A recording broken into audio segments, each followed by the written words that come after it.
जिसे बचपन में पढ़ने से रोका गया, वो बड़ा होकर देश का कानून मंत्री बन गया। जिसे धर्म के विधान से रोका गया, उसने दुनिया के सबसे बड़े लोकतंत्र का संविधान लिख दिया और दुनिया को फंडा दिया कि शिक्षा शेरनी का वो दूध है जो पिएगा वो दहाड़ेगा। भारतीय संविधान के जनक डॉक्टर भीमराव अंबेडकर की कहानी अदम्य साहस, संघर्ष और जुनून की मिसाल है।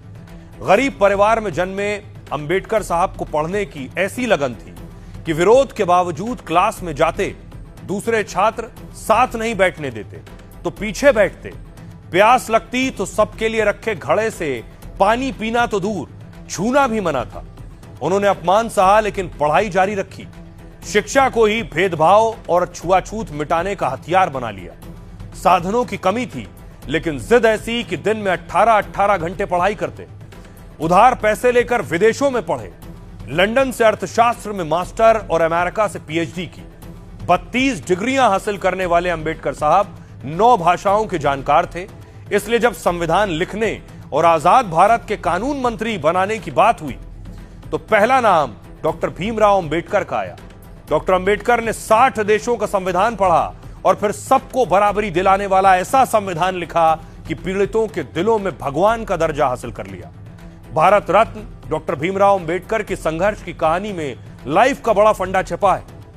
मुश्किलों को जब आप रोड़ा नहीं ताकत बना लेते हैं तो हर चुनौती, हर मुसीबत छोटी बन जाती है। और शिक्षा वो मशाल है जो आपके संघर्ष को कभी अंधेरे में नहीं पड़ने देती। जिसे बचपन में पढ़ने से रोका गया, वो बड़ा होकर देश का कानून मंत्री बन गया। जिसे धर्म के विधान से रोका गया, उसने दुनिया के सबसे बड़े लोकतंत्र का संविधान लिख दिया और दुनिया को फंडा दिया कि शिक्षा शेरनी का वो दूध है जो पिएगा वो दहाड़ेगा। भारतीय संविधान के जनक डॉक्टर भीमराव अंबेडकर की कहानी अदम्य साहस, संघर्ष और जुनून की मिसाल है। गरीब परिवार में जन्मे अंबेडकर साहब को पढ़ने की ऐसी लगन थी कि विरोध के बावजूद क्लास में जाते दूसरे छात्र साथ नहीं बैठने देते तो पीछे बैठते। प्यास लगती तो सबके लिए रखे घड़े से पानी पीना तो दूर, छूना भी मना था। उन्होंने अपमान सहा लेकिन पढ़ाई जारी रखी। शिक्षा को ही भेदभाव और छुआछूत मिटाने का हथियार बना लिया। साधनों की कमी थी लेकिन जिद ऐसी कि दिन में 18-18 घंटे पढ़ाई करते। उधार पैसे लेकर विदेशों में पढ़े। लंदन से अर्थशास्त्र में मास्टर और अमेरिका से पीएचडी की। 32 डिग्रियां हासिल करने वाले अंबेडकर साहब 9 भाषाओं के जानकार थे। इसलिए जब संविधान लिखने